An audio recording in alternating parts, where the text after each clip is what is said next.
What the fudge is going on, ladies? Welcome to your 7th Photoshop tutorial, and in this lesson I have to talk about the navigator panel, and I got to teach you guys about screen modes, and I'm going to be going over the zoom tool, whole bunch of crap that I'm going to be teaching you guys. So let's go ahead and start with the navigator panel.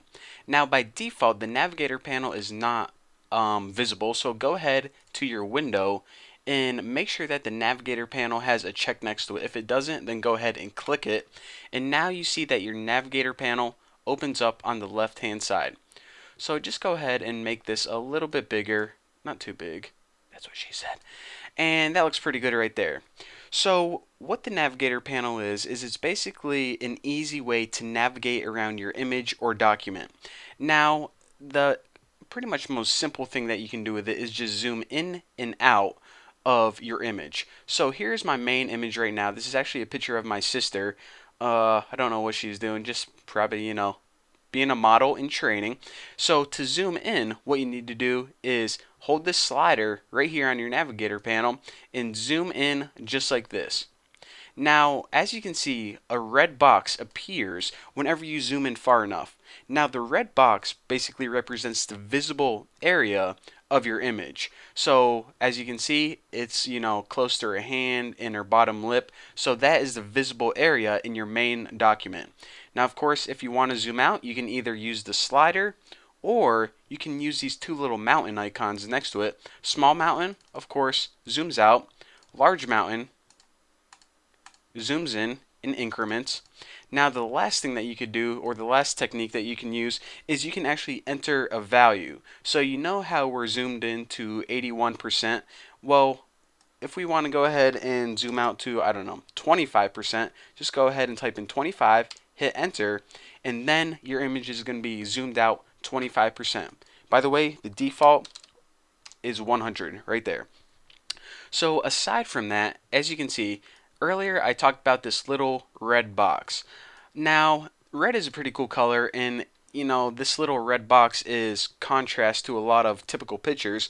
But what if you're working with, I don't know, a photo that's in the morning where there are a lot of reds, or maybe you're just working with a graphic and there's a lot of red colors in that? Well, then this red box can get kind of confusing, and you may want to change it to a different color.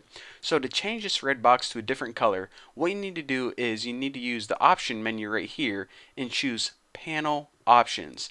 This gives you your navigator's options, and the only option is what color do you want to change the box to. So let's go ahead and change this to, I don't know, like a orange or something. Looks pretty good. And there you go. Now your box is orange. So if you want to change the color, that's how you do that. Now, the next thing I want to talk about is screen modes. Now, a lot of people just like to stick with this default screen mode, but there are often times where other screen modes are definitely super beneficial. So the default screen mode, and of course to access your screen mode, it's this button right here.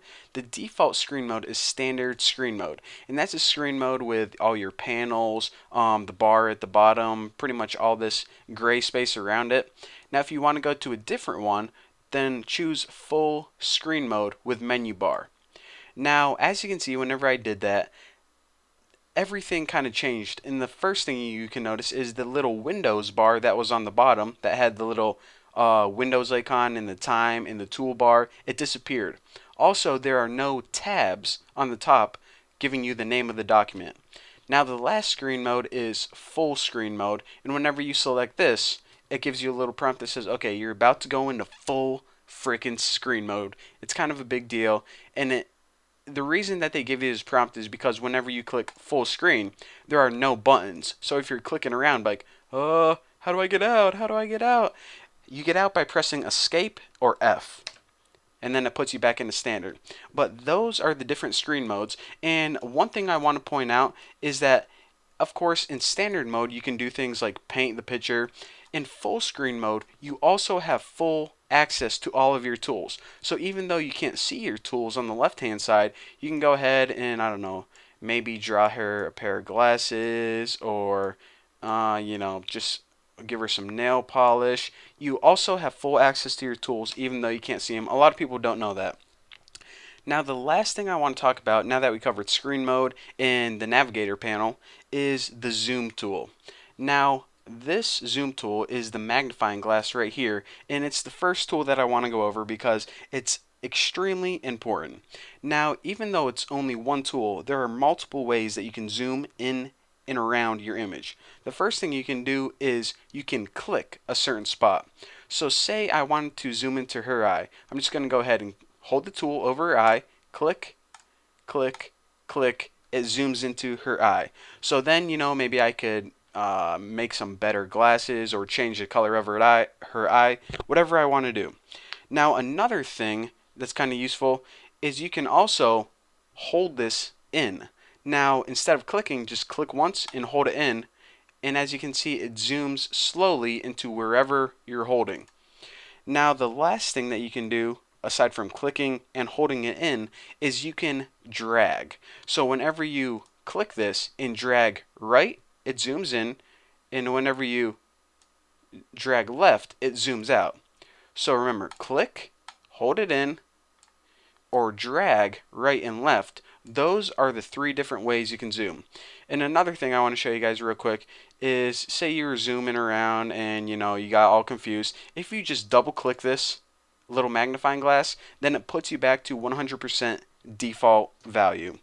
So there you go. There is how to use the navigation panel, how to change screen modes, and also how to use the zoom tool. Again, even though it's one little tool, it's pretty powerful once you get to know it, and you're definitely going to be using this a lot. It's probably your second most common tool. So there you go. Thank you guys for watching. Don't forget to subscribe, and I'll see you guys in the next video.